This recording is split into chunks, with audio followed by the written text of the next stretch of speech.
He's got a radio show, he's got a website, he does readings. I know he does a whole bunch of stuff.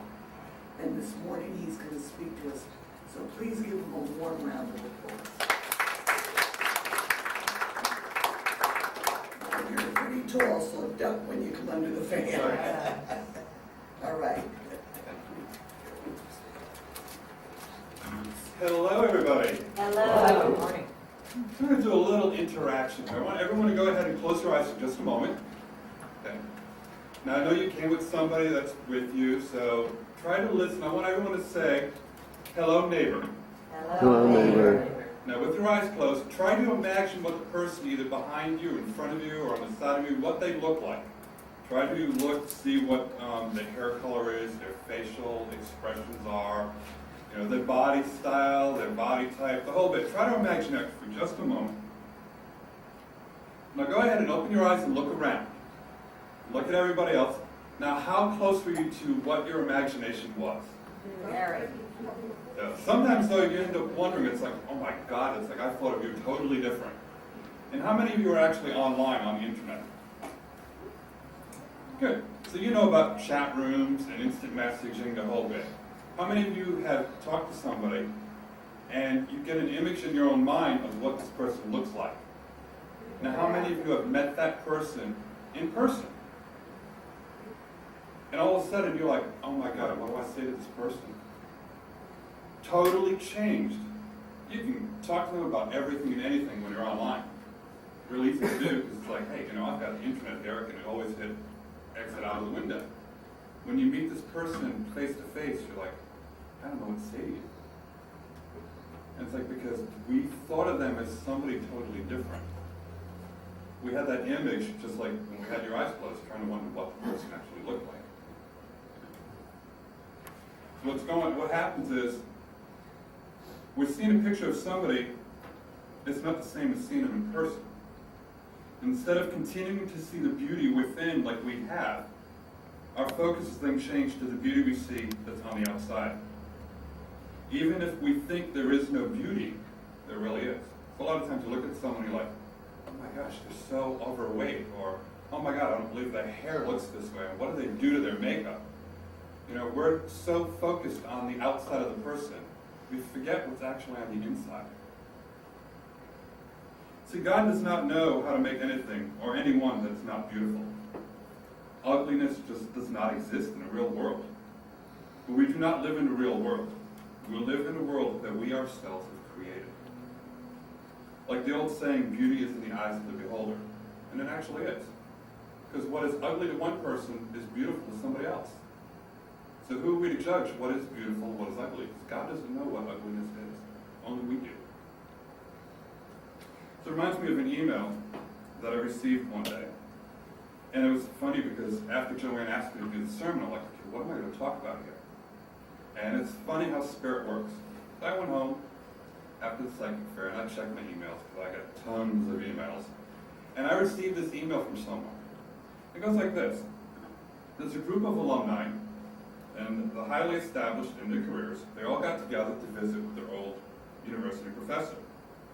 Conversation soon turned into complaints about stress in work and in life. Offering his guests coffee, the professor went to the kitchen and returned a large pot of coffee and an assortment of cups, porcelain, plastic, glass, crystal, some plain looking, some expensive, some exquisite, telling them all to help themselves to the coffee. When all the students had a cup of coffee in hand, the professor said, if you notice, all the nice looking expensive cups were taken up, leaving behind the plain and the cheap ones. While it is normal for you to want only the best for yourselves, that is the source of your problems and your stress. Be assured that the cup itself adds no quality to the coffee. In most cases, it is just more expensive, and in some cases, even hides what we drink. What all of you really wanted was coffee, not the cup. But you consciously went for the best cups, and then you began eyeing each other's cups. And we've all done that. You're looking around like, oh, you got this one. Oh, I wanted that one. You know, just go ahead. It's just a normal habit. We do all that. Now consider this. Life is the coffee. The jobs, money, and position in society are the cups. They're just tools to hold and contain life. And the type of cup we have does not define nor change the quality of life that we live. Sometimes by concentrating only on the cup, we fail to enjoy coffee that God has provided us. God brews the coffee, and mankind makes the cup. So enjoy the coffee. The happiest people don't have the best of everything. They just make the best of everything that they have. Live simply, love generously, care deeply, and speak kindly. To say that was a very interesting email to receive from someone, especially when I'm wondering, what am I going to talk about? And I was like, okay, I guess I can go ahead and talk about, that, your life itself is the coffee. It's our bodies, they're just that cup. And that's why when you're online talking to people, it's so easy because you're meeting their true self. You're not worried about what they look like, what they what their status is in society. So our personality, our true self is that coffee. It's full body, sometimes weak, sometimes strong. Blend in a little bit of cream, and we have all different colors, from original dark to very light. But the coffee is still coffee, just a little different. Coffee is different depending on what part of the world that it comes from also, just like people, just like each of you here right now. Some were born and raised here, others are from different parts of the country, even some were born and raised in other parts of the world. There's some people in here right now from all different parts of the country and all different parts of the world. And unfortunately, there's not too many true Floridians left. Everyone seems to be from someplace else. Each of us is different. Our personalities are formed by our culture, and that in turn depends on what part of the world we or our ancestors came from. It is who we are, just like the coffee is. Our bodies are the cups, like in our story, each different and unique. What we look like is up to what others see us as.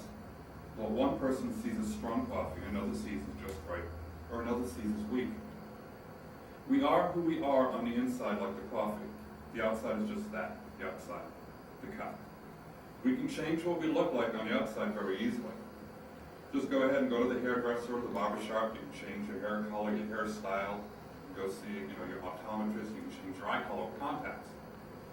So you want to go ahead, and if you want to look like you're real snooty, uppity, go to an expensive store, buy the clothes the models in Hollywood and all that, they wear. You fit right on in. Or you wear a pair of holey jeans and a ripped up t-shirt, you can look like you're a homeless person. It's up to you and how you want to go ahead and look and perceive yourself. But what actually matters is what's on the inside. Because all you're seeing on the outside is what you want to go ahead and make it. It's what's inside is what truly counts. How many times have we all judged each other by what they do, what they look like? But once people start to actually talk to you, they will see the real you. Remember, God only knows how to make things that are beautiful.